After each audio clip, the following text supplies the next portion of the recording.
Not a bad writer. You think so? Mm-hmm. Good style, nice imagination. I think he's a very talented man. Well, thank you very much. Oh, it's nothing really. There's room B, room A. I wonder where room E is. How should I know? Are you going to the Waterbury lecture? No, I'm not. Let's find out where she's going. Oh, Excuse me. I'm sorry. Where's the Waterbury lecture, do you know? Aren't you Owen Waterbury? Yes, I am. How do you do? Follow me. Where are you taking us? Room E. Are you a student or a teacher? I'm a student. Oh, advanced or beginner?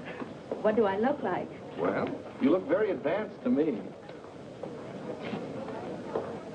Oh, Mr. Waterbury, good evening. how do you do, Mr. Kilbride? You're right on time. We almost didn't get here. I was doing his laundry, and we had to wait for it to dry. His underwear is still wet. I brought a friend, Mr. Ronnie Hastings. Oh, how do you do, Mr. Hastings? Hey, let me get you a chair. No, never mind. I'll sit in the bleachers.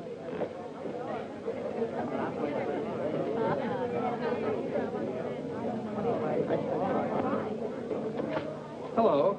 Hello. You going to be a writer, too? I hope to be someday. Well, this lecture should help you a great deal. He's a great writer, isn't he? Oh, yes. Of course, he gets most of his ideas from me. Excuse me. Yes? You're sitting in my seat. Oh, I'm terribly sorry. Good evening, Miss Gaylord. Hello, Mr. Scott. Anybody sitting here? Yes, Clarence Henderson. But he's out sick tonight. Well, then why did you make me move? Oh, Clarence and I don't speak. Oh, well... Attention, class. As I promised you, our guest speaker tonight will be none other than Owen Waterbury, author of the new bestseller, Last Year's Love. Mr. Waterbury. Oh, louder, louder. That's enough. I understand that most of you hold all sorts of jobs during the day, and yet you've been studying the technique of writing in the evening. Now you're ready to take your pen in hand and go out and conquer the world. You know, I'm hardly the person to tell you how to write because I don't follow any rules. Today, the writer is asked to keep one eye on the bestseller list, the other on art. That's divided loyalty, and that makes for dishonesty. I must confess, I've been guilty of this dishonesty, too. But now that I've made my position secure, I'm going to try to write a really good book. No more bestsellers, but something that I hope will be a piece of great writing. You know, good writing, fine writing, is here and here. The dictionary is filled with all the words you need, but unless the mind and the heart find those words for you, you better leave them in the dictionary. He's so brilliant. Because a writer, fundamentally, must believe in himself. That's half the battle.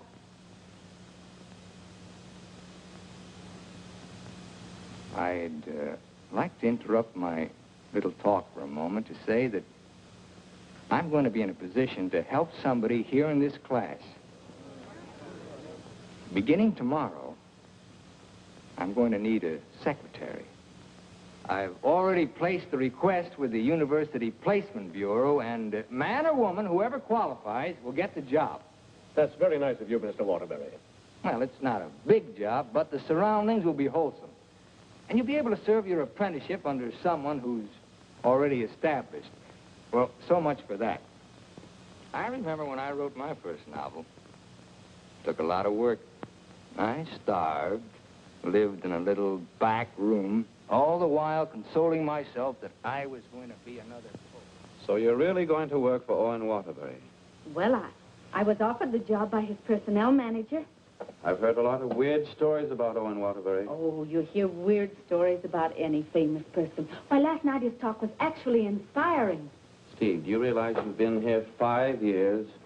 Well, isn't that a little too long for anyone with my ambition? Where does Mr. Waterbury do his work? Well, his personnel manager said in his apartment. Apartment? Well, you can't expect a writer to work in an office, Mr. Harris. I want to write, and I think he can show me how. Who knows? After a year with him, I might even be autographing copies of my own book in one of your bookstores. By taking a course in Owen Waterbury.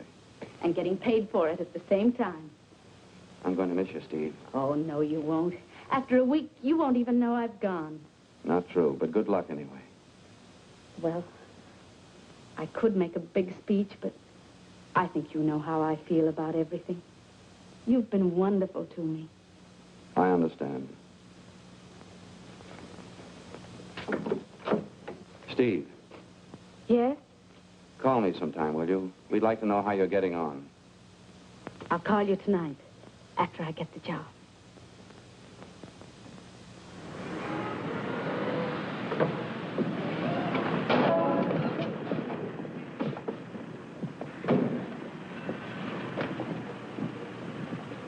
Why don't you watch while you're parking? Well, you can back up, can't you? You got to reverse. Never mind, Bill. Just save your energy for upstairs. Smart guy. Hand me the bag, Bill. Yes. I'll take it upstairs for you, man. Anything drives a cab these days. Apartment 3E. Thank you. Now, just remember, Bill, if he says one word that's out of line, just one word, I want you to bop him right on the jaw. They might take my license away. Not for protecting a lady. Well, come on, in or out, in or out. You know, I hit pretty hard. The harder, the better. Is he a big guy? 6 feet of bluff. I'll cut him down. I didn't get this nose for nothing. Are you sure he can't fight? He's a writer. Writer? Writer? Now, remember, if he just so much as opens his mouth... Don't worry, I'll shut it up. I got a bigger mouth than he's got. I've come for my things. And what's the objection? Evidently, he has none. Follow me, Bill. Now then, I want you to take all the things out of that drawer and put them into that bag. Yes, ma'am. No, no, no, not the drawer, just the thing.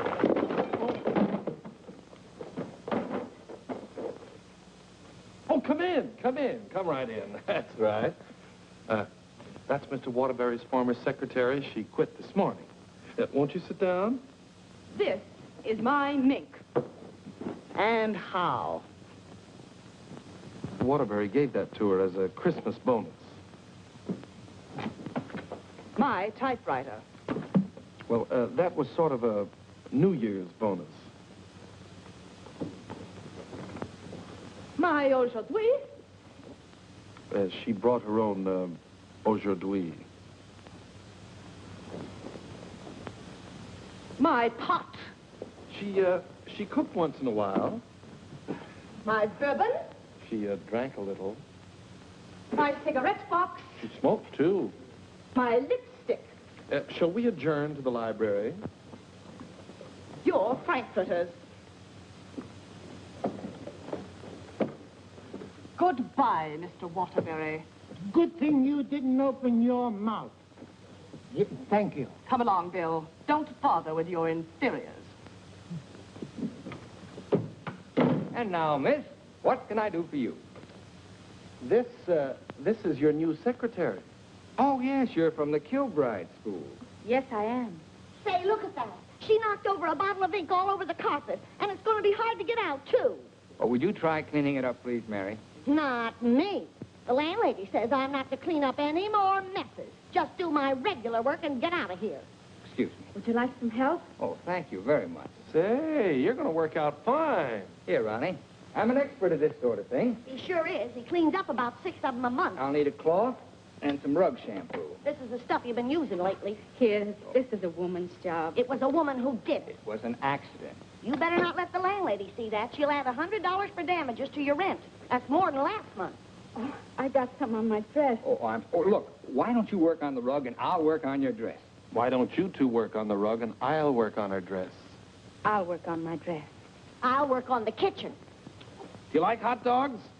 Occasionally, yes. Fine, we'll have them for lunch. And for dinner, we'll have steak. Lunch? Dinner, what? I haven't even been interviewed yet. What's your name? Stephanie Gaylord. What do your friends call you? Steve. Oh, that settles it. I think she should be hired. How are you in shorthand? 120 words a minute. Do you do laundry? From my own, generally. Well, you're going to have to learn to do silk shirts, 120 a minute. I'll do the cooking. And eating. Do you live here, too? No, I live next door. But he hasn't been there since July. That's because I have no kitchen. Well, we share our kitchen on a cooperative basis. He cooks and he eats. You know, Owen and I went to school together. I was in kindergarten, and he was in the 8th grade. Then I went to high school, and he was still in kindergarten. And then I studied piano and became a character in every Waterbury book. And what were you in last year's Love? I was the chorus girl who studied piano and was very bitter about the world. Where'd you work before? Who, me? I was secretary to Charles Harris. He owns the Harris bookstores all over the country. And how is Mr. Waterbury's latest novel doing? Second only to the Bible. Oh, well, he won't like that. You married, Steve? No, I'm not. Please, Ronnie, I'm not interested in whether or not Miss Gaylord is married. Oh, no. My biscuits are burning. I've had married secretaries before, and, well, their husbands were a little troublesome. They were murder. His working hours are very peculiar.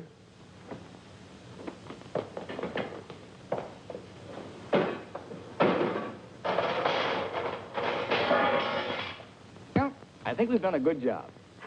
I had such a different impression of what this job would be like. Oh, today was an unusual day. But after this, there'll be no more distractions. I'll go. We're going to work in an atmosphere of dignity and culture. Oh, it's your bookmaker. Mary, that man's here again. I heard you. How much do I owe this time? $11. Don't you give me no more of your tips. That horse will come in next time out. Next time I'll be dragging a load of ice. Well, what do we owe you? $278 for Owen and $1 for you. Excuse me.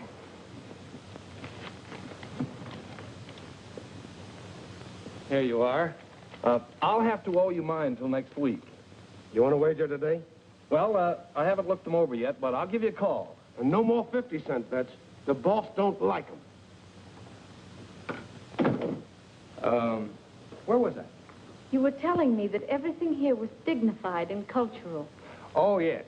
Now, Steve, about your other duties. I'll go. Did you just have an interview with my daughter, Mary Hastings, about a secretarial job? Why, yes.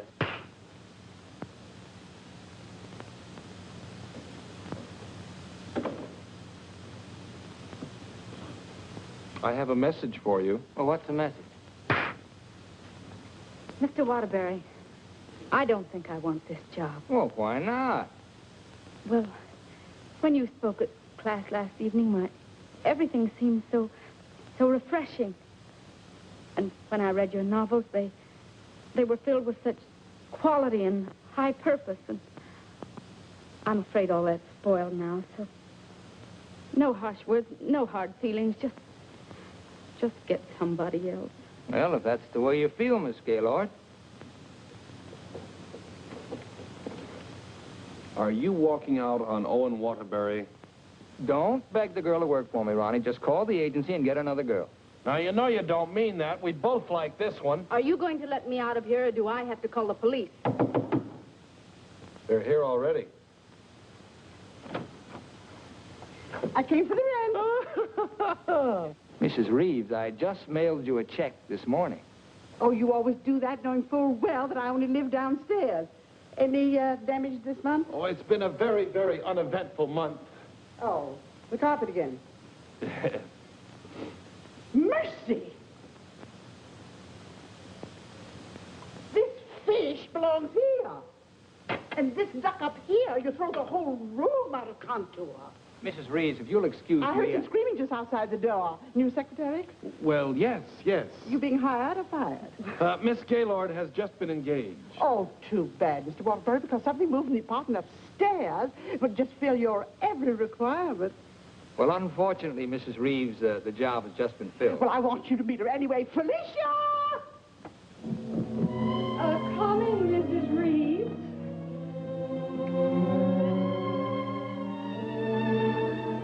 Felicia Adams. I want you to meet the famous Owen Waterbury. How do you do? Him. How do you do? How do you do? Felicia came to California to get into the movies. Now, who does she remind you of? Oh, now, don't tell me. Let me guess. Zazu Pitts. Oh, of course not. Felicia, in addition to being a secretary, is a very good actress, aren't you, dear? And take off your coat and let them see.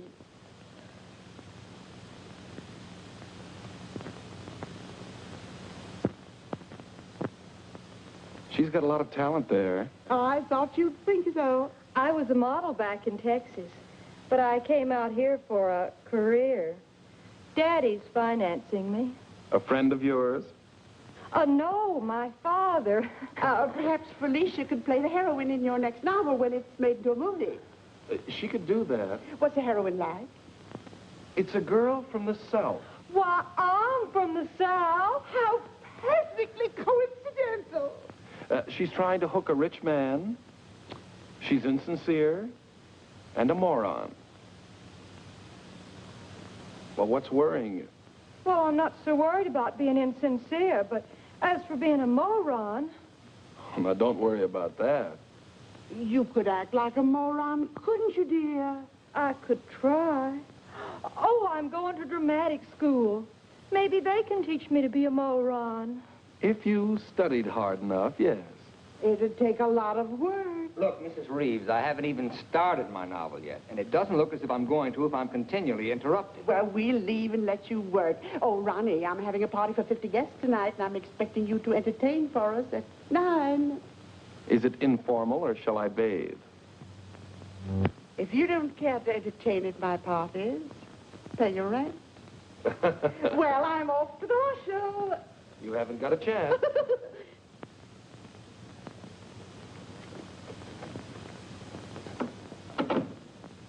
You know, ever since her husband died and left her 7 buildings, she's been a peeping Tom. Now, come on, Steve, let's you and I prepare lunch. Look, I stayed only because I didn't want to cause a scene in front of your landlady, but I'm really leaving now. What an idea. What an idea. Take this down. Come on, take it down. Get Well, where's your pad? When you gotta have a pad, you can't go to a job like this without a pad. All right, I'll find a pad for you.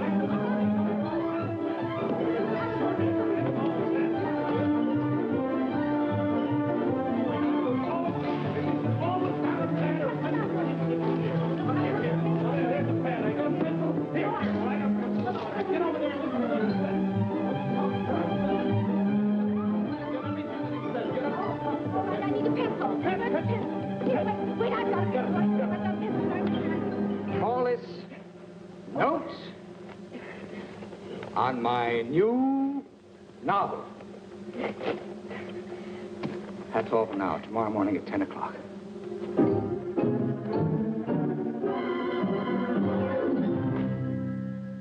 He's incubating. He's incubating at last. Come along. You always start a new novel. Yes, always. I remember on last year's Love, I was baking a cake. All of a sudden, he called me out, and I had to start taking dictation. And I couldn't go back until he was through dictating. At 3 o'clock in the morning, we sat down to chocolate-covered ashes.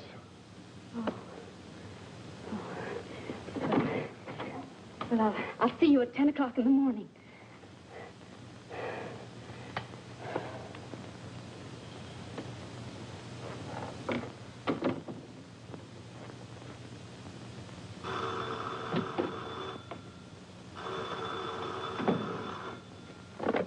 Hello?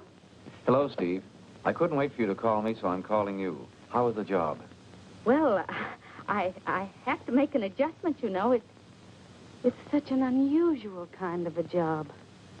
I can imagine. He started his novel today. Oh, interesting story?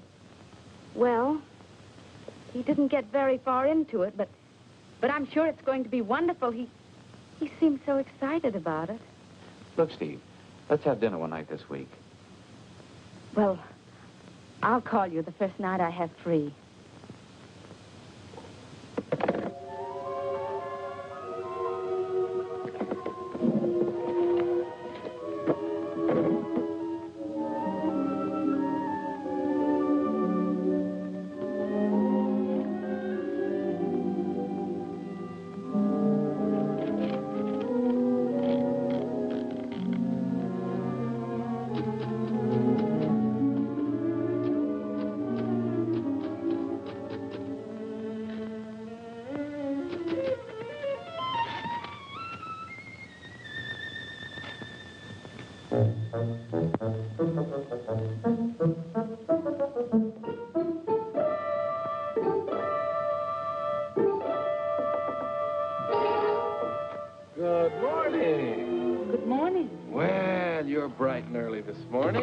o'clock.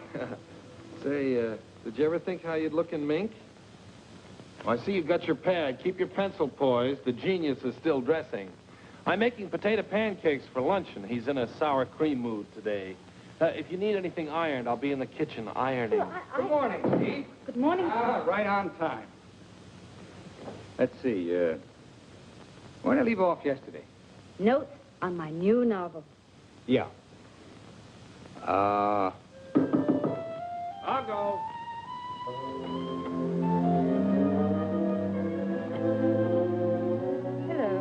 Hello. Hello. Hello.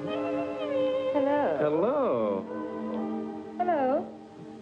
Hello. Now, where did I leave off? Notes on my new novel. Oh, yeah. Make that Notes on My New Novel by Owen Waterbury. That's good. Oh, that's real good. Don't you think that's good? Oh, I like that. Chapter 1, General Introduction of Characters. Chapter 2. Well, I'll do Chapter 2 tomorrow. Chapter a day? That's swell. You sure you're not tired? Miss Gaylord, you stay here and answer the telephone. I'm going to the beach for some salt air. Well, be sure you don't bring any home with you. Right, boy. Let's drive someplace nice, like Santa Barbara. Well, honey, anything you say.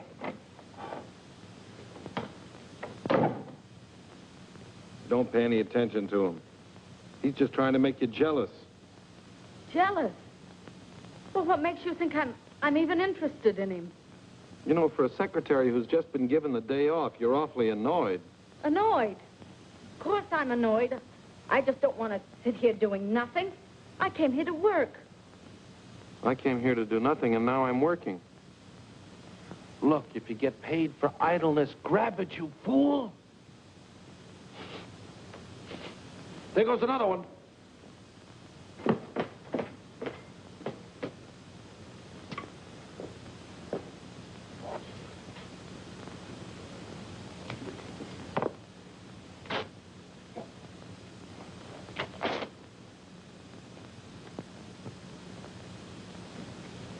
Look, I'd like to ask you a question. Yes?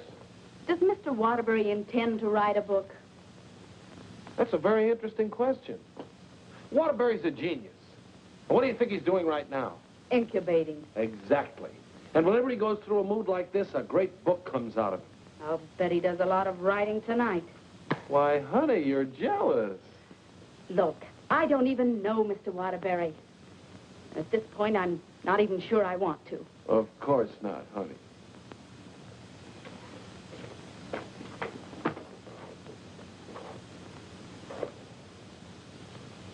Say, can you tell me what I'm doing wrong? Everything. Here, let me have it. How can you get so many wrinkles in it? Well, he's tried 16 laundries, but he still likes my work best. These are good shirts. We're good shirts.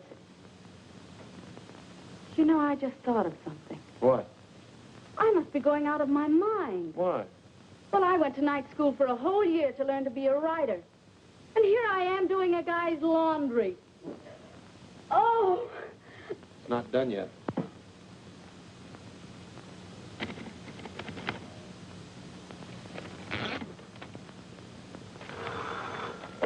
Hello? Miss Gaylord, this is Owen Waterbury. I want you to be here tomorrow morning at 9 o'clock. I've finally gotten the idea. Thank you. You know, Owen, I like that idea. Yeah? I don't think there's a horse in there that can beat him. Never.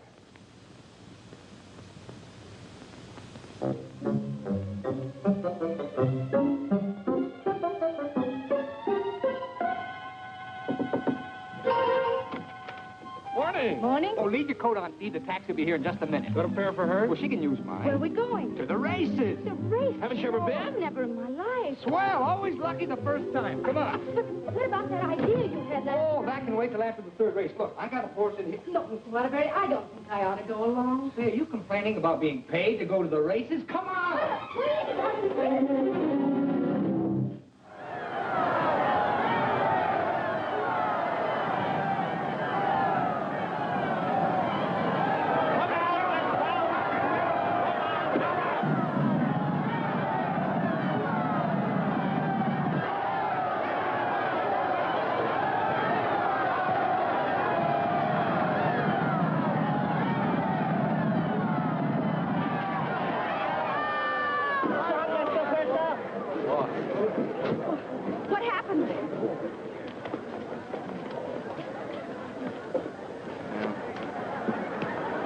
time I take those guys' tips. Well, so far this job has cost me $83. Now, don't worry. I'll see that you get that back. Why should you? I gambled and I lost. Well, losing's good for the soul. We had the 3 best souls in town.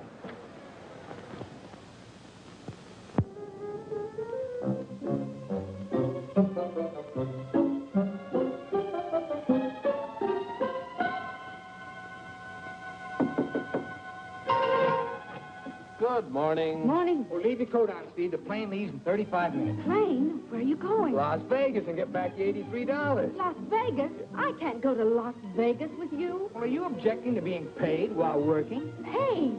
I don't think I can afford to work for you much longer, Mr. Waterbury. Oh, Steve, it only takes an hour and a half to fly. When we catch evening plane back, you're home in time for dinner. With tons of money. No, I won't. No, I just won't. No, please. Put me down.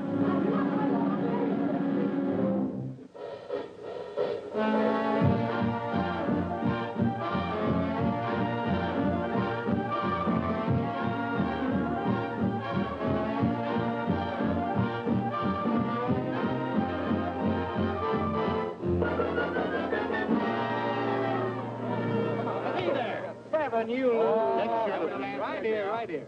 No story, Stuber. No dollar bets here. When do you think you're on? Los Angeles? Hit the road. Hit the road. Baby, here we go. Come on. Oh, the easy way. What is your point? Four the hard way. Hard way, 4. Hard way, 4. Baby, here it comes. Here she is. 4. 7, you lose. 7, you lose. Standing on my right again, huh? When are we leaving, Mr. Waterbury? Leading, I'm stuck 3,000. But you said we'd catch the midnight plane. There'll be another plane at 2, darling. Next shooter, please. Grab the right shooter. Come on, let's go. I thought working for a writer was going to be so uplifting. Perhaps you lose. Perhaps you lose. See what you did? But I didn't do anything. She didn't mean it. What are you grinning about? I'm betting on crap. Everything was going to be so intellectual.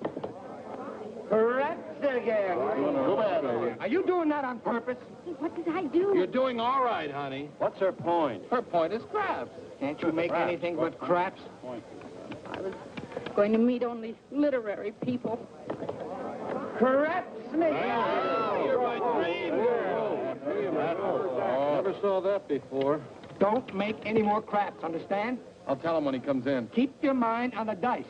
Put this all on 7. She's gonna make this 5 for once. You know, I'm writing a novel too, Mr. Waterbury. It'll be a honey. A 2 and a 1. Correct. 4, 3. Get out of here. That's goodness. What's wrong? Keep your mind on the dice when you roll them. How dare you speak to me like that? Just for that, you roll your own dice. Correct again.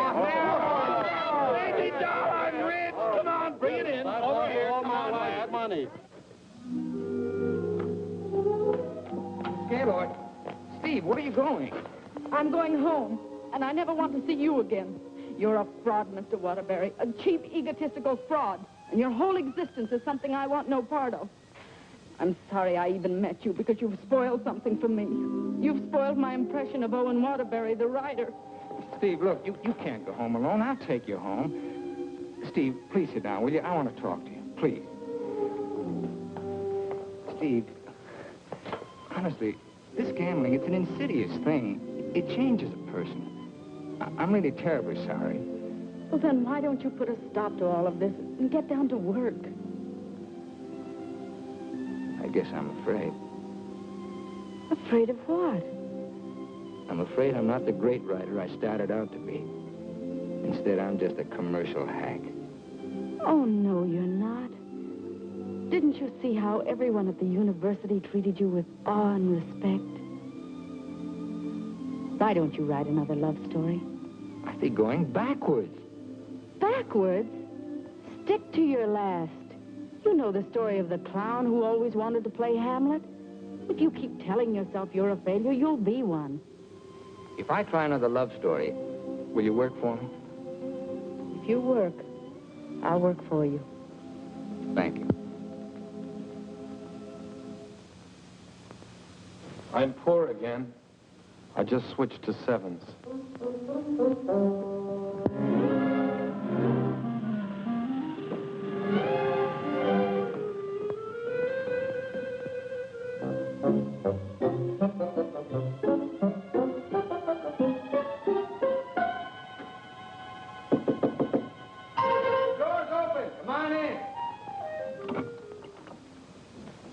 Hiya, Steve. No, keep your coat on. I'll tell you why. The taxi's going to be here in just 1 minute. What? Oh, don't worry. We're going to work, but let's do it at the beach house, huh? He's superstitious, honey. He starts all his novels at the beach house. But why the beach house? Did you like last year's love? Very much. Well, most of last year's love was done down there. Well, shall I take the typewriter? It'd be a nice idea. Ronnie, will you stop teasing the girl? I'll be dictating today. Come on, Steve.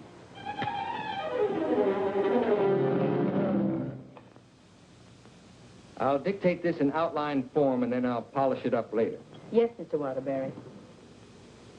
This is the story of a successful novelist who began to die, morally and spiritually, until a girl came into his life.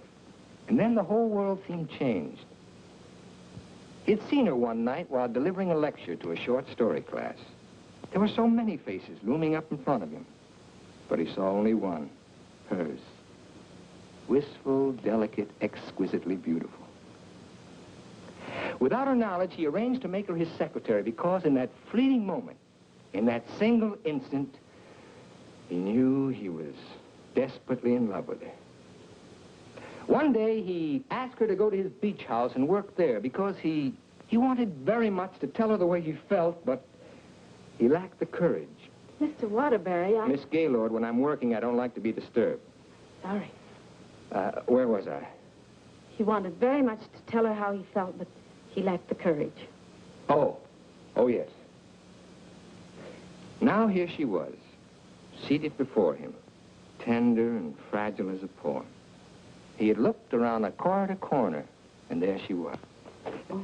What's the matter? Oh, I broke my pencil. Here you are. Let's continue. He was tempted to take her up in his arms and sweep her to the summit, but he didn't dare. He knew very little about her, yet there was nothing else he needed to know. As he strode up and down the room dictating, he looked toward her polka dot necktie. What's the matter with you? Nothing. Oh. Where was I? Polka dot necktie. Oh, polka dot necktie. He was impressed by the loveliness of her hair, her soft blue eyes, her delicate mouth. A breathing, living thing that made him exalted and inspired. He wanted to take her in his arms and smother her with kisses and drown himself in the beauty of her soul, but he was a coward. How do you like it? It has possibilities. Suddenly he threw caution to the winds. Leaned over and kissed her. She melted in his arms and offered no resistance. Wordlessly, they held one another in silent embrace. Whoa! You've got the wrong girl, Mr. Waterbury. I'm really leaving you this time, and don't you ever try and get in touch with me again. I don't even want my salary check. You can save it for the next victim. And if I ever see one of your books again, I'll burn it!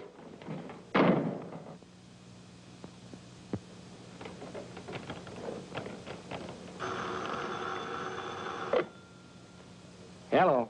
Oh, hello, son. I just thought I'd call you and let you know I made dinner for the three of us. And ask Steve if she likes popovers. Steve's just quit. Yeah. I'm dictating a harmless little scene. Suddenly she takes offense, slams me on the couch with a hammerlock, and walks out. Is she insane? Well, I'll call the agency and get them to send over another girl. I better get one who likes broiled chicken, because that's what we have for dinner. Don't call anybody. I'm not going to go to work for a long time.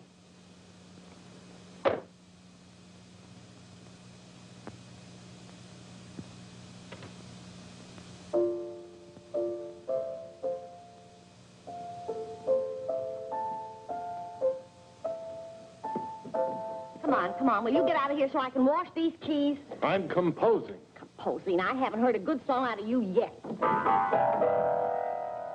That's it. Give me that again. Thank you very much. What are you calling that thing? I got a cold in my nose. Come on, sing it. Oh, Mr. Ronnie, Oh, don't be silly. I just want to hear the quality. Sniff, sniff, here's a handkerchief. Ka-choo, ka-choo, gesundheit to you. Let yourself go and blow. Oh, let yourself go and blow. Sad, ain't it?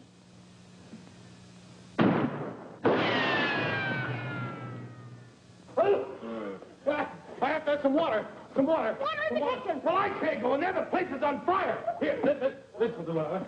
Oh. You and your cooking. You and your popovers, they don't pop, they explode. Call the fire department. The fire department, they just put water over everything. I can't. Oh.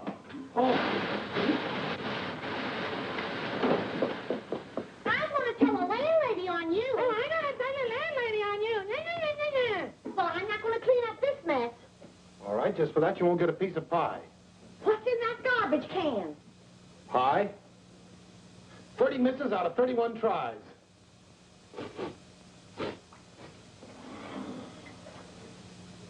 $31 misses.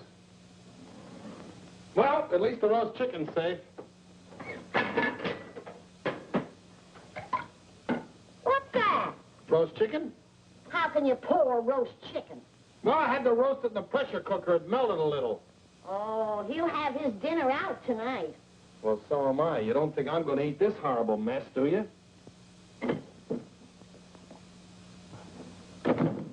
Hi, Owen. Hi. He has a nice roast chicken for you, Mr. Waterbury. Give him a glassful. Mr. Waterbury, I think it's my duty as your servant to tell you what just happened in the kitchen. Oh, now, Mary, why don't you go home? Mr. Ronley set fire to the kitchen. I don't care if he sets fire to the whole apartment. You see, Tattletale? A lot of good it did you. I'm going to tell the landlady on you, and you too. Well, what happened down at the beach house? Will you stop asking me silly questions? I told you on the phone. She quit, that's all. Well, she had some nerve. But I don't need her. There's a lot of other secretaries. Of course there are. Just as capable, efficient, and just as cute. Sure. We never did find out how good she could type. Well, I'll call the agency and get another secretary. No. I got a better idea. What you gonna do? I'm going to pack. Where you going? New York, change of environment. I'll work better there. Gonna get rid of the apartment? Yep. Well, what's gonna happen to me? What should happen to you? That's a very unfair question. Boy, I'm not going to let a little thing like a secretary throw me off balance. Never in a million years. I got a life to live, too. Wonderful, beautiful, exciting life. I got a book inside me, a great book, full of intensity and scope. Oh, you know something, Ronnie? I'm glad this happened. I'm down to earth now.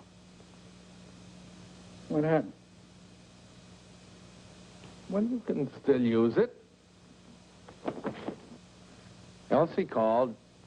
She's, sorry she quit in a huff, and she apologized for the cab driver. See? That's what Steve will be doing tomorrow. Calling and apologizing, but I won't be here.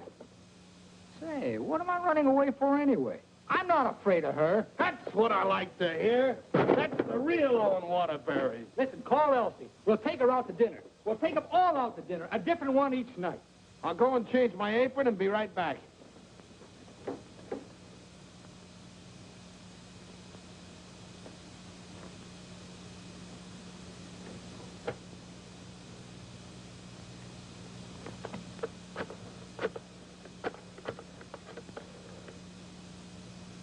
Brian Detective Agency? This is Owen Waterbury. Yeah. Look, I want you to shadow a girl for me. Stephanie Gaylord. Now, let's all try to have a good time tonight, okay? I'm willing. Are you, Ronnie? I'm willing. Good evening, Mr. Waterbury. Hello, Francois. Here, why here? I like it here. You've always hated the Ridgely room. He's joking. I'm not joking. You've always hated it, hasn't he, Elsie? I thought so. I've always hated it. Mr. Waterbury, there's a gentleman here to see you. Gentlemen? Oh, yes. Ronnie, will you take Elsie to a table, and I'll join you in just a minute, huh? All right, but don't leave us. Don't stick Elsie with the check again. Antonio, table 3. Table 3. Where is he? Alcove 2. Oh. Good evening. Is that the gentleman? Yes, sir. Hello. Did you send me that message? Yes. Brand Detective Agency. Devon is the name. Well, how'd you find her so fast? That's my job. There she is, right over there, with a man. Who's the man? I don't know. Do you want me to find out? Of course I do. All right, I'll start shadowing both him and her. I want you to find out everything you can about her. I think she's in love with him. She your wife? No, my secretary. I get you. Look, I want nobody to know about this. Don't worry. The way I operate, even you won't know about it. Can you check a pass for me? It'll be expensive. Well, why? The unknown quantity. We've just finished checking on a girl. Took us a year to get her pass caught up with her present. Do a good job. I will. Take care of my check. Yes? Yes, give me a pack, please.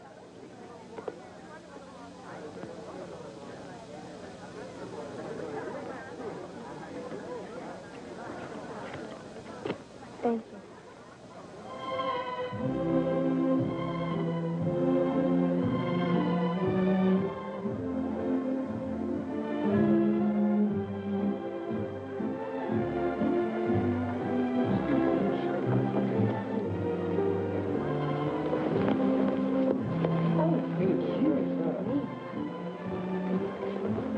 Oh, excuse... Hiya, Steve. Hello, Ronnie. Don't talk to her. I'm mad at her. Oh, I forgot.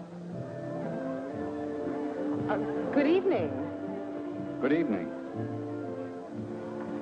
You know him? Uh-huh. He's my new boss, Your new boss. What's his name? Charles Harris, the bookseller. That's Steve's old boss. He's not so old. How dared you go work for him? Listen, Shakespeare, I'll work for whom I please. What, did you have to pick on her old boss? Didn't she pick on mine? When Mr. Harris called the employment agency, he asked for somebody with literary experience. How did you qualify? You used to work for Waterbury. Steve, with her principals out with her ex-boss. What about Elsie? Who's she out with? We're talking about Steve and her principals. Leave mine out of it. You know, I bet Harris hired you just to spy on me. Well, you're not very complimentary. I happen to be an excellent secretary. When did you learn to type, dear? Has he been questioning you about me? Only the normal questions about my experience. You didn't talk, did you? Ronnie, will you stop looking at everything as one big, long laugh? Oh, I've got a lot for you, lover boy. What? They're going to be married. They're what? They're going to be married. Where are you going? I'm going to talk to her. Your order, please. A broiled chicken. Yours? Well, I'll have a glass full, too. Hello. Good evening. Mr. Harris, Mr. Waterbury. Well, congratulations. I just heard the good news. What good news? How about you marrying Stephanie? May I dance with the bride? That's entirely up to her, isn't it? May I? Thank you. Not at all. So she decided to get married to the wrong guy. Are we going to dance, or are you going to dictate a novel? Oh, now why should a nice, intelligent girl like you marry a man she doesn't even love? For your information, I'm not marrying anyone. Oh, well, now I respect you. You respect all girls who decide not to get married. Going back to work for him? Is this a quiz, or are we going to dance? Well, it could be both. Say, how would you like your old job back? Better terms? Not interested. I'll throw in a bonus. Marriage. Mr. Waterbury, you talk about marriage as though it was something cheap and vulgar. Who else but Owen Waterbury would invite you out for the evening and dance with another girl? I would. Say, why don't you pay him back and dance with Mr. Harris? I wouldn't think of dancing with my boss. This is me you're talking to, remember? Well, I mean, not until I've worked for him.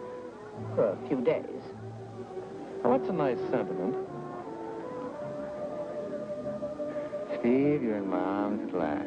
I'm holding you at last. We're dancing. You may be dancing, but I'm holding you. Oh, like the tide, you go out, but you also come in. Owen Waterbury, you're the most maddening man I've ever met. Listen to me, Steve. I love you. Everything I dictated at the beach house I meant, but it was too much of a coward to say it out. I love you, Steve. Marry me. Take a chance. This is me, the author with beautiful words, but I'm stuck.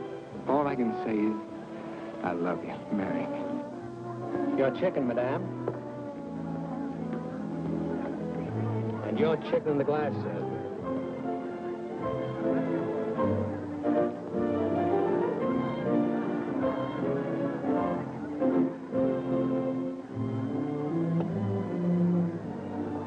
Harris looks lonely.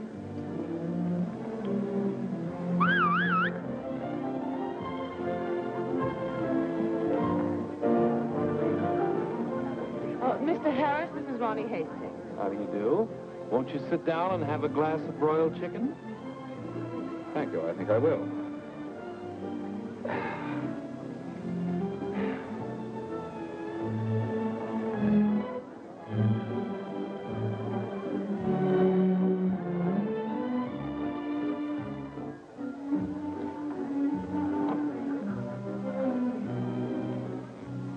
You ever hear the story of the unholy three? If you don't mind, I think I'll be running along. Mr. Harris, would you mind taking me with you? Not at all. Well, who's going to take me? You watch the floor show.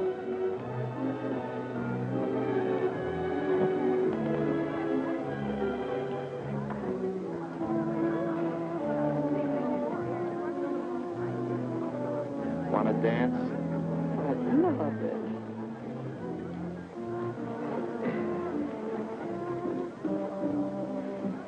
Are you a gigolo? After tonight, I think I will be.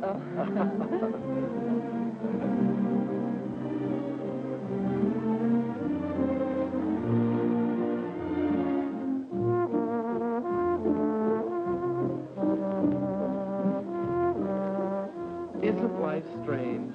When one gets up in the morning, one never knows what one will be doing in the evening, does one? Oh, dear.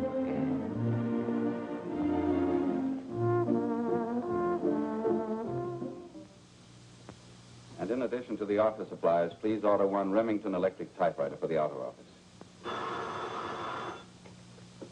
Mr. Harris's office. Just a moment, please. Hello? Yes. What? When? Thank you. Goodbye.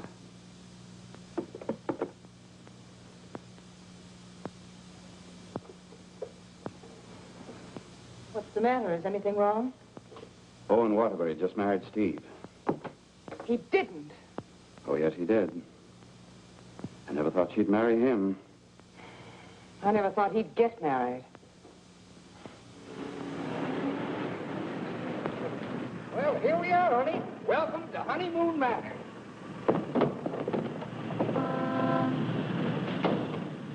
Congratulations! Hi, you're right.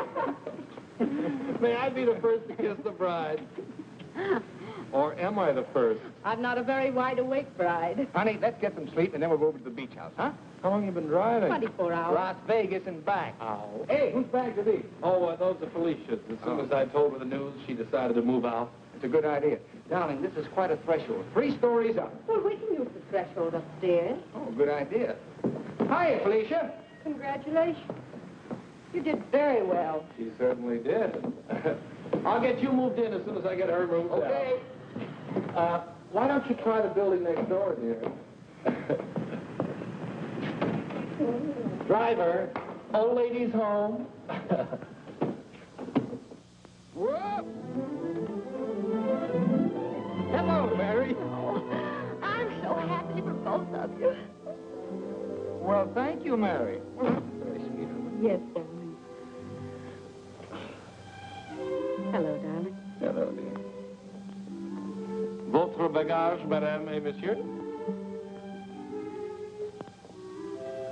I made a wedding breakfast. Spaghetti and meatballs. Look, Ronnie, I know you're trying to be helpful, but, well, this is our honeymoon, and, well, we'd like to be alone. Oh, sure, sure. Say, Steve, be nice to him, will you? He's my only means of support.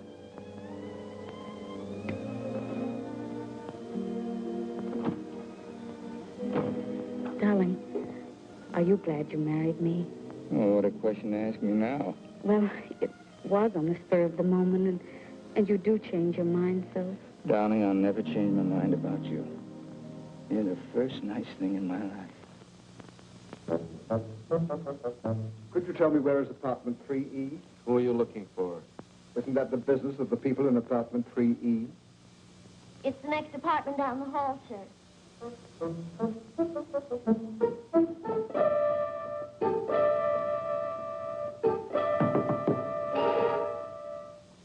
I beg your pardon.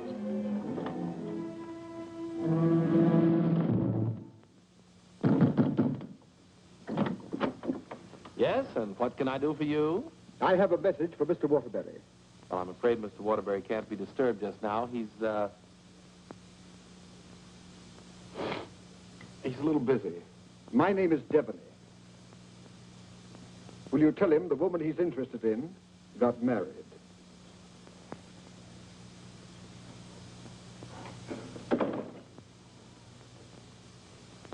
Hey, Owen!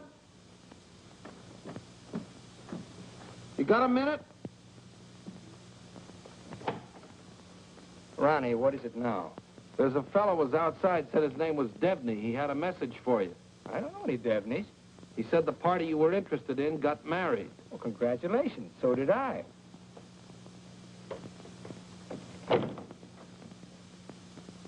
Darling, whom were you interested in who got married? There's only one married girl I'm interested in.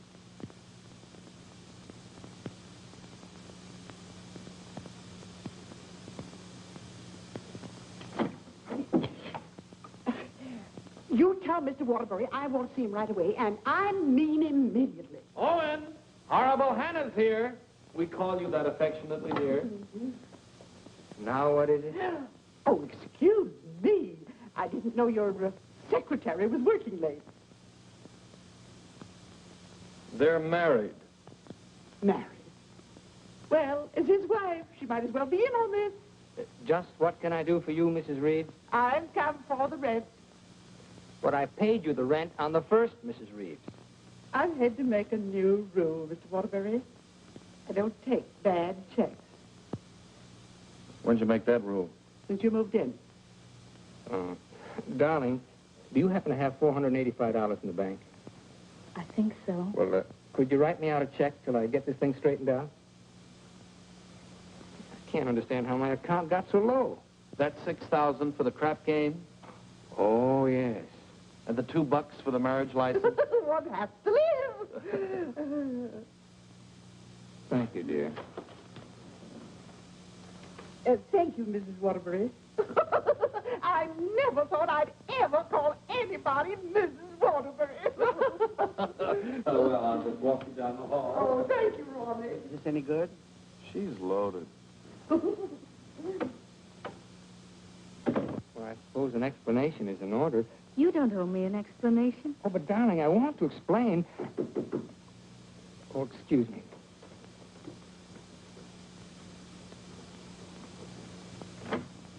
Hello, Owen. Oh, hello, Dick. Congratulations, we just heard. Well, thank you, Bertie.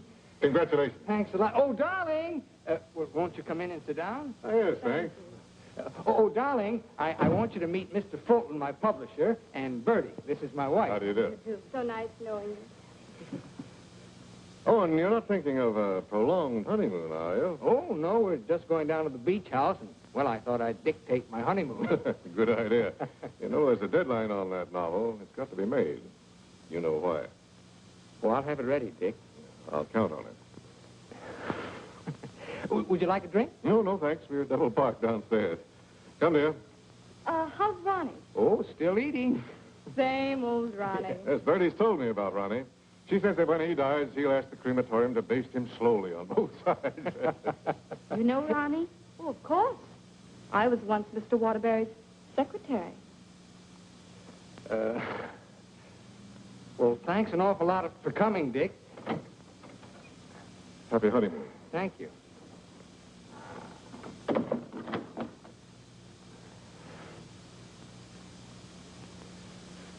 Darling, why did Mr. Fulton look at you so accusingly? Well, I owe him $20,000. I drew it as advance royalty against my next novel. And that mink coat Mrs. Fulton had on, is that one you gave her? Oh, Bertie meant nothing to me. I'd written a bestseller, and I was throwing money around like water. You can always take it back and give it to Mr. Fulton as part payment. Oh, darling, I'll get you 100 mink coats. Darling, I don't think I can afford 100 mink coats. After all, paying your rent will keep me broke. Honey, did you marry me for my money? No, but I'm beginning to think you married me for mine. Look, darling, let's get out of here. We're never going to be alone here. Honey, I know a perfect little mountain cabin away from publishers and landladies. And secretaries? Well, except you. And I'm going to work. I promise you. I promise you.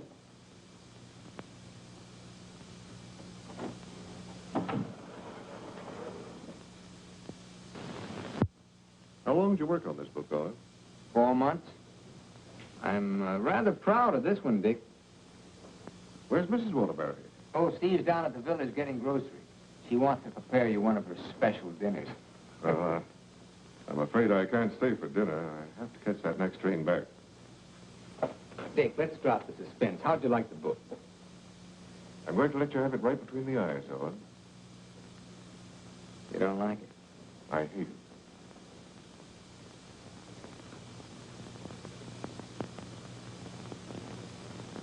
It's just about the worst piece of drivel I ever read.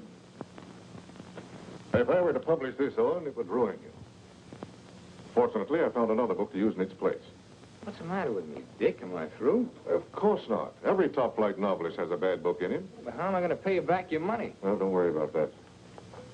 I'm sorry, Owen. Darling, I got some of that wonderful venison. Why, hello, Mr. Fulton. It's so nice seeing you again. Miss Waterbury. Do you like venison? Well, I'm afraid I can't stay. Oh, why not? I've got some very important business in town. Well, I'm very sorry. I was going to fix you one of my special dishes. Oh, I'm sorry. Well, some other time. Goodbye, Mrs. Waterbury. Goodbye, Mr. Fulton. Goodbye, Owen. Goodbye, Dick.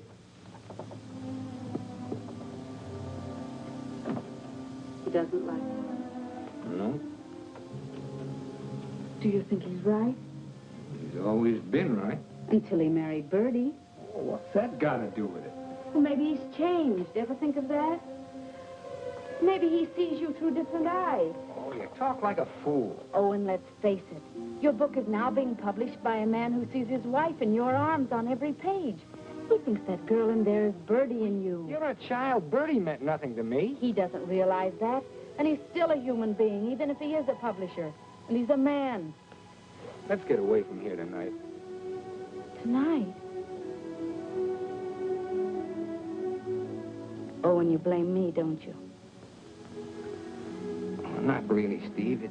It's just that it's so distracting to have a man's wife as his secretary, too. I've got to try another book fast, and I'm going to have to get myself another secretary. So I'm fired, is that it?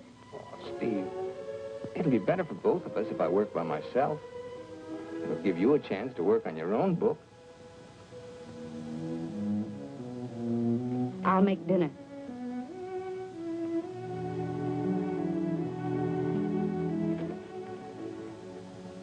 Owen, I finished my book.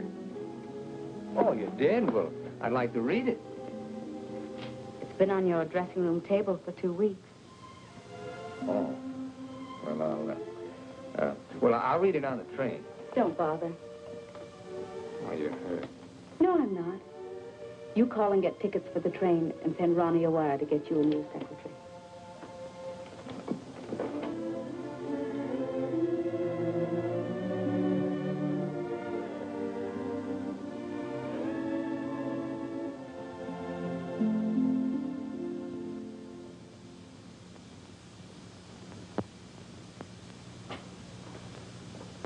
Oh, hello, Mrs. Waterbury. Hello, Elsie. Mr. Harris told me you phoned in from the station. Did you have a nice honeymoon? Very nice, thank you. It must be lovely up at the cabin this time of the year. Yes, it is. A Waterbury original? His last. Steve. Hello, Charles. Sit down, won't you? Thank you. Oh, you're looking fine, fine. Well, 4 months of the outdoor life. None the worse for it. Charles, I want you to do me a favor. This is Owen's latest book. Fulton doesn't like it. I want you to read it and let me know what you think about it. I'll try to be as objective as possible. You will be, I know. And I have another manuscript for you. Mine. You finished it? Yes, it was a long uphill pull. Oh, I've changed the title so many times that I finally decided to call it Dawn's Yearning. What does Owen think of it? Owen hasn't read it yet. Oh? He hasn't had time. He's been busy writing. He couldn't concentrate on it. I'll be glad to read both of them. Thank you, Charles. Goodbye, Steve. Goodbye, Charles.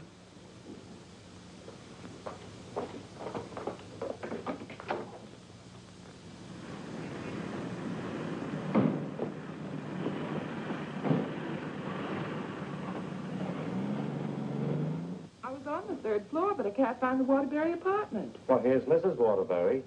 Well, how do you do? The employment service sent me over. What for? Oh, Mr. Waterbury wants a new secretary.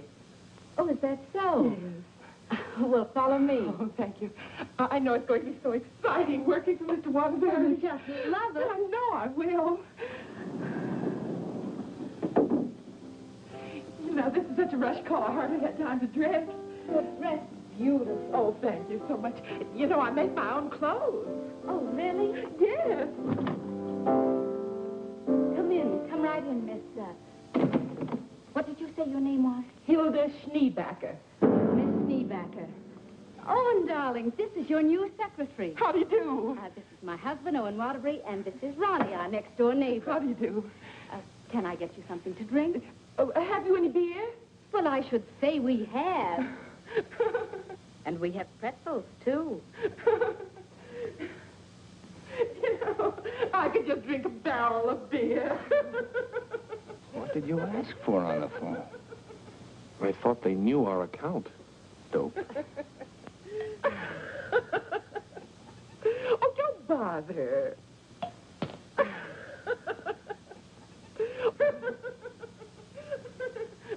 Why don't you bring your beer over here where we can be more comfortable? Oh, do you do laundry, Miss Schneebacher? Just shirts and socks. I don't like to do sheets. Well, sit down, please. How are you on handicapping the horses, Miss Schneebacher? Oh, yesterday I picked 2 winners. Played them both right on the schnozola. Oh, and I think she's enchanting. No. What size coat do you wear? Do you have to wear a coat on the job? Oh, Mr. Waterbury likes to give all his employees mink coats for Christmas. Oh, I wish I'd known that. I could have saved the skunk's life. I wonder who she means.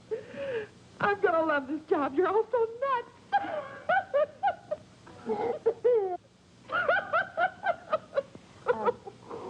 Do you object working late hours, Miss Schneebacher? Not at all. A room with a girlfriend. I haven't seen her since New Year's. Miss Schneebacher, I'm afraid this job's going to be a little too much for you. But why, Owen? Well, you see, several parts of my new novel are mostly in French, and, well, I'm sure you don't speak French, do you, Miss Schneebacher? Studied it for 6 years. Once I had a French boyfriend. We had no trouble. Yes, but how's your shorthand? Shorthand? I don't take shorthand. You don't take shorthand? Well, no. The agency said this was strictly a typing job. Oh, no. This is mostly a shorthand job. But I could learn it. No, I know I'm that afraid not. Well, guess that lets me out. Leave the glass, please. Oh. Thanks for the beer.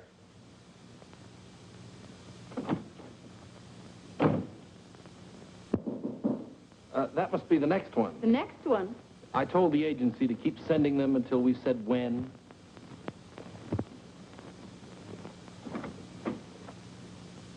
How do you do? Is this apartment 3E? Yes, it is. Does a Mr. Owen Waterbury live here? Yes, he does. I'm Owen Waterbury. Oh, Mr. Waterbury, the agency sent me. Dawn O'Malley. That's right. Won't you come in, Miss O'Malley? Thank you. Won't you sit down, Miss O'Malley? Thank you. Oh, this is my wife. How do you do? How do you do? You take shorthand, of course. Yes, 120 words a minute. Oh. Do you speak French, Miss O'Malley? Mon mère, elle était française. Et mon père aussi. Vous avez raison, elle est pas pour le problème. Dites-moi, Mademoiselle O'Malley. Are you married by any chance? Yes, I am. But the divorce comes final next week. I see. When would you like me to begin? You have begun. Oh, thank you. Steve, shall we prepare lunch and leave them alone? I think they'd like to get to work. All right.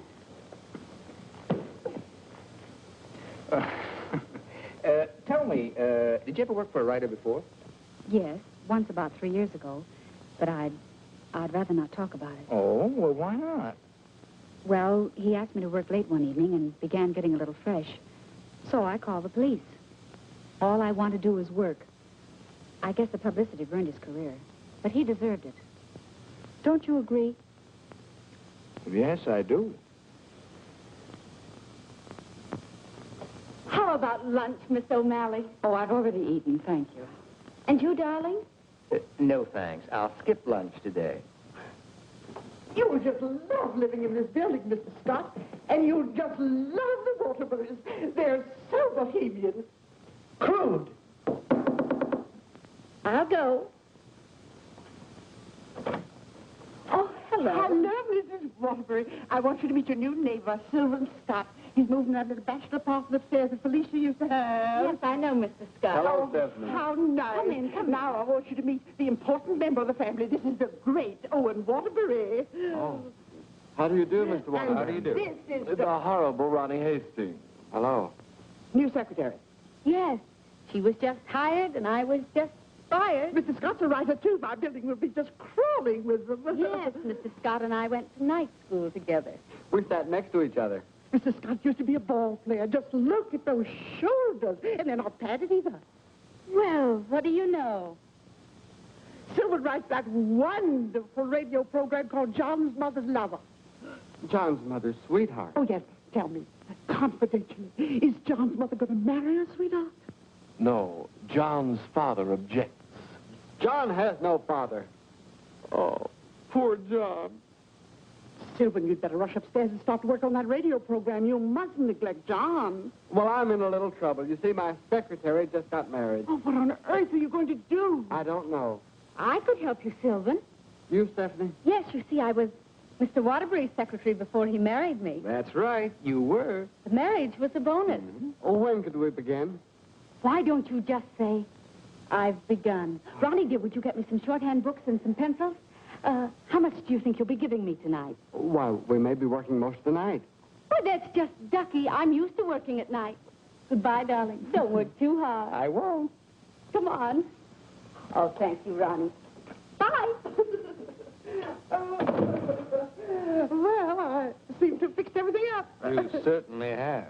Well, I guess I'll run along. Must you go? I was just poisoning the tea. Oh, Ronnie, you're such a kidder.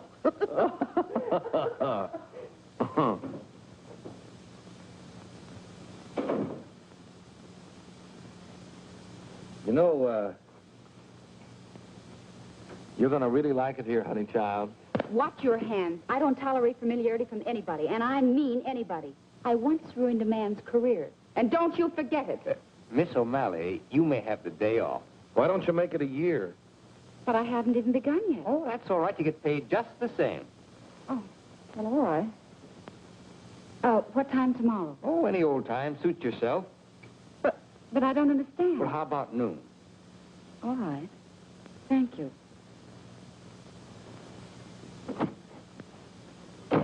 Well, you were saying something about poison tea? I mixed it. I get firsties. Now, where was I? Sound of footsteps. 3 people. Thank you. Sound of footsteps. 3 people. Door bang. Door crash. Door slam. 2 shots. 3 screams. Siren. How does that sound? Well. It's bedlam. John, I'm in love with your mother. And tomorrow, I expect to be your father. John's going to be a father, and I'm the first to know. Now I don't have to listen tomorrow. But, Father, I'm older than you are. John's older than his father?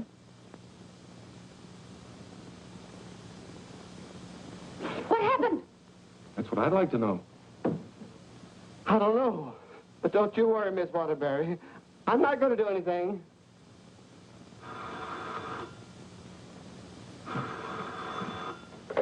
Hello.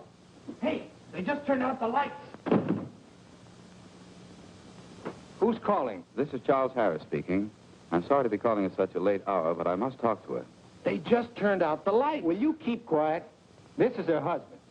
No, she's out for the evening. She's right upstairs. And I don't know when she'll be back. Didn't you hear me? I said they just turned out the lights. Darling, may I borrow a light bulb? I don't care what you do. What's the matter? I'm going to a hotel in case you're interested. I'll go to a hotel. After all, this is your apartment. No, it isn't. You pay the rent. Ronnie, will you take this up to Mr. Scott, please? Oh, and you can't possibly be jealous of that man upstairs. Why, he's utterly harmless. Boy, you really had me fooled. Why do you say that? Charles Harris just called. Have you seen him, Steve, since we came back? Oh, and it's terribly late, and I don't like cross-examinations. After all, we're two adult human beings, and we should be able to trust one another. Don't smile it away with pretty words, Steve. Have you been seeing him? Yes. All right, then this is it. But I only saw Charles Harris for one reason. I took him your manuscript. He knows a great many publishers. Please don't. It's too late for that. I felt at the nightclub you were in love with Harris, and I knew he was in love with you. After all, 5 years is a long time, and I was a fool to think I could break it down. I never loved Charles Harris. Well, you never loved me. You were in love with a schoolgirl notion of a popular novelist. I really try to play this straight with you, Steve, but I guess I made a beautiful mistake. Owen, I was in love with you before I met you. Something in your writing, the tone, the feeling, the quality appealed to me so much that I used to imagine your books were written just for me. It's true, I built it up in a schoolgirl way, and I was so caught up in it, I guess I would have married you the night you lectured in class. If you'd stepped off that platform and asked me, I would have married you. Just like that. How can you talk to me like this? I put you way up there, too, Steve. But you tore it down in the cruelest way any woman could. You once called me an egotistical fraud. But what about you, Stephanie Gaylord? What have you been? Go ahead, phone him. He's waiting for you. Owen!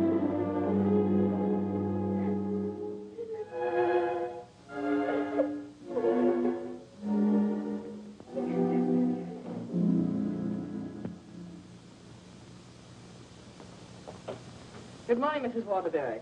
Good morning, Elsie. I have an appointment. Yes, I know. Mr. Harris has a surprise for you. Won't you come right in? Steve. Good morning, Charles. Stephanie Gaylord, this is Mr. McNally, Mr. Hudson, Mr. Burke of the Literary Times. How do you do? How do you do? How do you do? So you are Stephanie Gaylord. Sit down, Steve. It's a big morning in your life, Steve.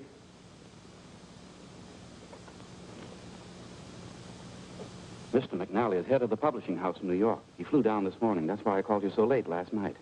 We've read your book, Miss Gaylord. How long have you worked on it? About 5 years. I'm recommending it for the McNally Winslow Award for first novel by an unknown. I didn't know you were going to show my manuscript to anyone. I couldn't do anything else after reading it. But don't you see what this will do to Owen? What has Owen got to do with it? Well, Owen's the big guy in my family, and his novel's just been turned down. And if this happens on top of that, it would just about destroy him. He has to have a sense of importance. He's lost all faith in himself. You mean your husband would feel a sense of competition with you? You don't understand, Mr. McNally. Owen's in trouble. And as his wife, I have to help him climb out of it. Steve, I thought you wanted to write more than anything else in the world. I thought so, too, before I married Owen. What about Owen's manuscript? Did you read it? Yes, it isn't bad. It's good. But it doesn't have what this has. This has greatness.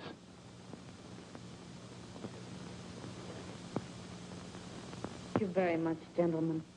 Steve, please sit down. I want to talk to you.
I'm giving your popovers another try. Well, give me time to call the fire department.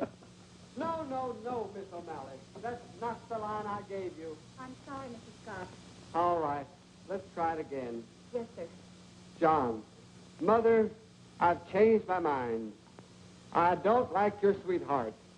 Mother, well, I like him. That's all that matters. John, as your son, I refuse to approve the marriage. Mother, you're not marrying him. I am. How does that sound? Stinks. Amen. Mr. Hastings, I must say you're distracting. You know, you shouldn't be using Mr. Waterbury's apartment or Mr. Waterbury's secretary. Well, Mrs. Waterbury isn't here, and I've got to get the program out. Why don't you work in your apartment? She won't work upstairs. Well, why don't you work without her? I can't. I'm a dictator. Dear, why won't you work upstairs? I don't work in men's bedrooms. It's not a bedroom. It's a bachelor apartment. My husband was a hotel manager. One room is a bedroom. Two or more is an apartment. Sylvan, she's got you there. Oh, come on, let's work. Hello, Mr. Waterbury. Yes, what can I do for you? Remember me? I'm Devaney of the Brand Detective Agency. Oh. What's this? A bill for $845.62. For what? For shadowing and delving into the past of one Stephanie Gaylord. But I married her. We've shadowed married women before. Hi, Owen. Get rid of this guy. You want me to call the police? I am the police. What's this doing here? That's my laundry. Do you expect my wife to do your laundry? Hey, that's a little large for you, isn't it? That's Mrs. Waterbury's laundry. That's mine. Well, take it and get out of here. And as for you, Mademoiselle O'Malley, you're fired for taking dictation from somebody else. Well, that suits me just fine. I wouldn't work for you even if I did like your horrible writing. Where's Stephanie? I don't know where she is. I know where she is. Where? You pay this bill and I'll let you know. Oh, Ronnie, do you happen to have $845? And 62 cents. Why don't you write him a check? Oh, yes. Call that number right away. Here's the detailed report. It's very amusing. You see, I had to shadow you at the same time that I shadowed her. Here's Stephanie. Oh, good. Stephanie, where are you? What? What are you doing there? Stephanie, if there were ever any chance of our getting together, this kills it now. Finally and for all time, we're through. Charles Harris's apartment. Just like that, no sense of shame. Well, maybe she got her old job back and is working for him. At his home? What decent, self-respecting girl works for a man at his home? Maybe she's his secretary. Please, don't tell me about secretaries. He could tell you. Here's the report. Page 3 is wonderful. Right. Call the employment agency. I'm going to show her. Look, I want a girl this time who's capable and efficient. I'm calling for Mr. Owen Waterbury. Fast typist. I don't care what she looks like. We don't care what she looks like, as long as she's attractive. Do you take shorthand? Oh, but of course. 120 words a minute. Uh-huh. And, what did you say your name was? Miss Pigeon. Her name is Miss Pigeon? Everybody says I'm flighty. Where did you work before? I'm just out of secretarial school. I think it would be wonderful working for you, Mr. Waterbury. You see, I hope to be a writer myself someday. Oh. Have you ever been married? Oh, no. Never. And you have no objections to working on weekends? Oh, not at all. My time's completely my own. And you think Mr. Waterbury's just wonderful? Mm-hmm. This is a clay pigeon. I've come for my things. Follow me, Bill. I know just where to go. I want you to take everything out of that drawer and put it in that bag. Right. I knew you'd come back. But it's only for a moment. Where's the mink coat? I didn't get a mink coat. Come into the bedroom, Bill. What's the matter? Short of minks? Say, haven't you been here before? Sure, I came with the other one. I got a cab stand downstairs now. If you need a cab, just open the window and holler. Well, I'm going to do a lot of hollering now. That's his former secretary. Get my bag and things out of the closet. Oh, so you're not in love with Harris, but you go to his apartment. You wouldn't let me explain, and now I'm not going to. Explain? What kind of an explanation could you make anyway? Doesn't matter anymore. You're right, it doesn't matter anymore. Isn't she getting awfully personal? What a wonderful typist. Charles Harris's apartment. Just like that. Just like that. Anything else, miss?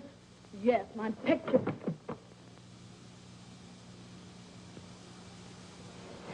If I were a man, If you were a man, I'd ask you to step outside. Go ahead, hit me. I dare you. Did he slap her? I should say not. She slapped him. I've known all along why you've resented me. It was because I liked your novel, and I told you so. You think you've wasted your time. That's your tragedy. My only tragedy is you. I'm going far, far away from here, and I'm going to write a book about you. I'm going to call it The Heel and His Victim. That's a very horrible title. It'll do. Goodbye, Owen Waterbury. And don't you ever try and get in touch with me, because I want no more of you. And that goes for me, too. Where's Miss Pigeon? She, flew the coop. Where do you think Steve's going? I think she's going to marry Harris. Harris. I'd like to see that little worm. I'm going to. Now, where are you going? I'm so mad I could get married. You know, I think I'll have to. Well, whom are you going to marry? It'll be a female. That's about all I can say.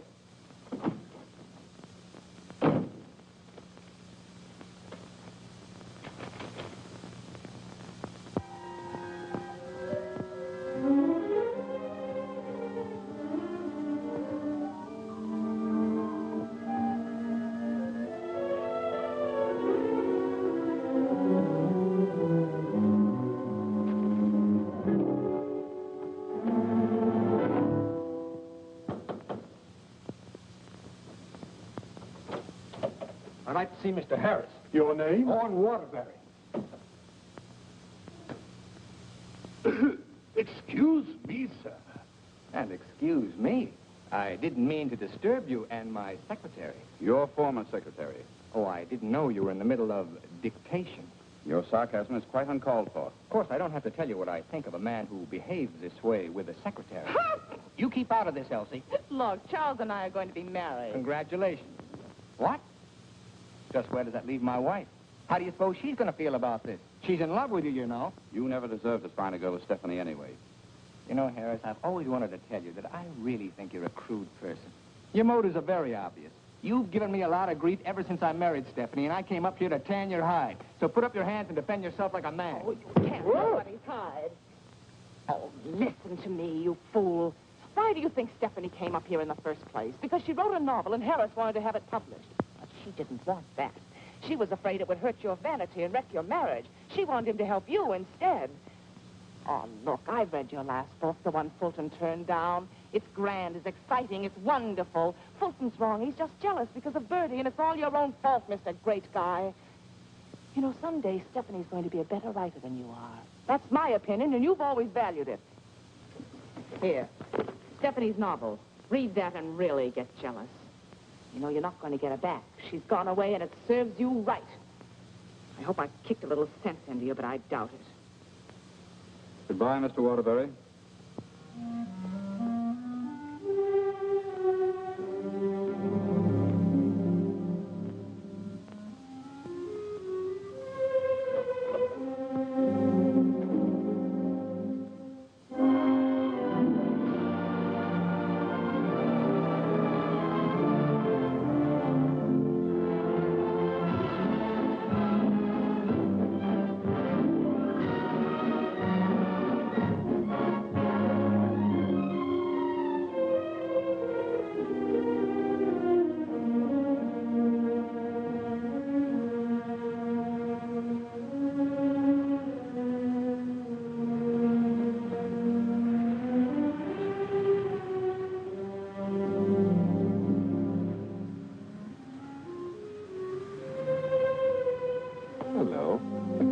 Waterbury? Yes?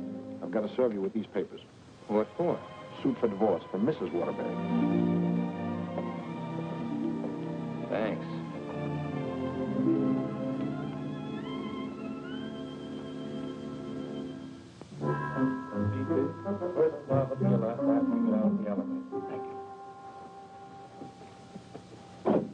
Oh, mine's 3. What's yours, please? 4C. Isn't that Sylvan Scott's apartment? Oh, is it? I didn't know who lived there, but I'm his new secretary. I see.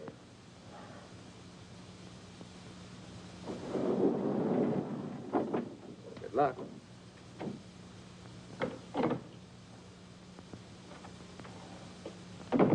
Hello, Mr. Waterbury. Hello, Mary.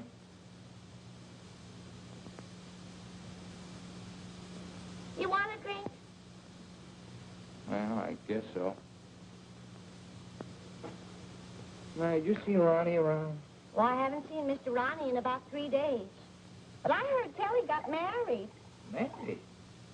See, that's funny. He didn't even invite me to the wedding ceremony. Me neither. Ronnie gets married. I'm getting a divorce. Did you know that, Mary? Mrs. Waterbury's divorcing me. I sure was sorry to hear that, Mr. Waterbury. She was an awful nice person. So was you. At times. Thank you, Mary. Well, I see Scott's hiring a new male secretary. Oh, Mr. Scott doesn't live in this building anymore. He moved out yesterday. Oh. Well, who moved in up there? Mrs. Waterbury. Yes, she's a big writer now. Well, of all the nerve, I'll fix her. She can't do this to me.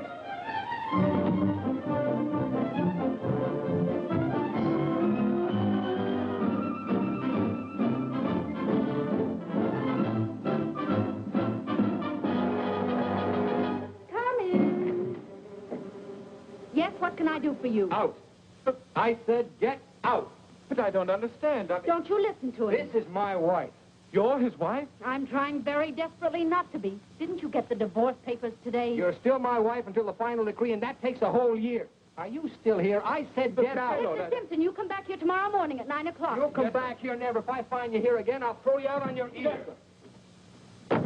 Hiring male secretaries right under my nose. Right over your nose, dear. And don't be cute at a time like this.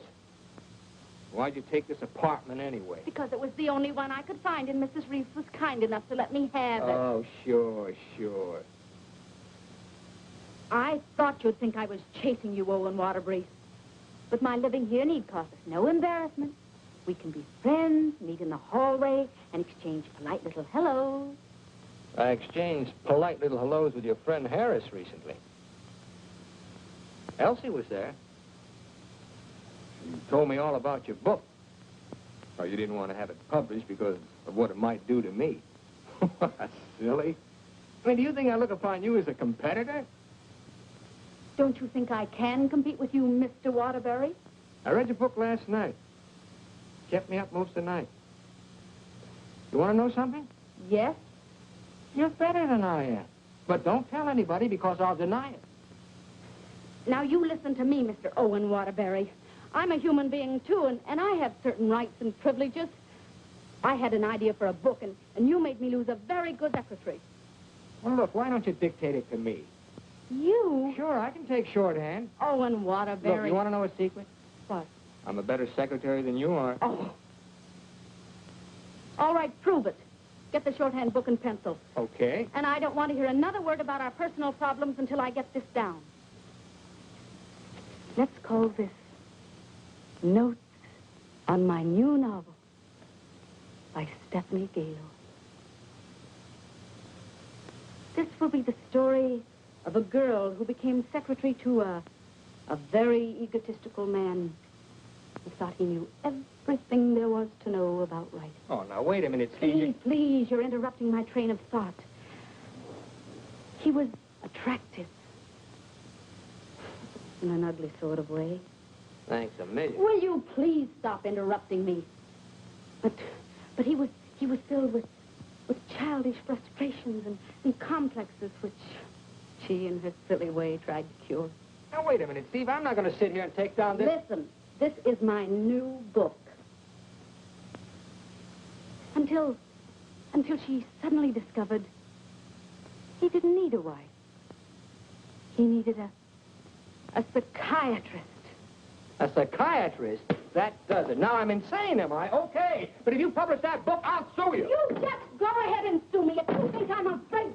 Hello. You know, this book sounds very interesting, but there's one thing I've got to know. Did she love him? Well, of course she loved him. She loved him deeply, devotedly, desperately. Then why didn't you say so? I've come for the rent. Ronnie is your new landlord.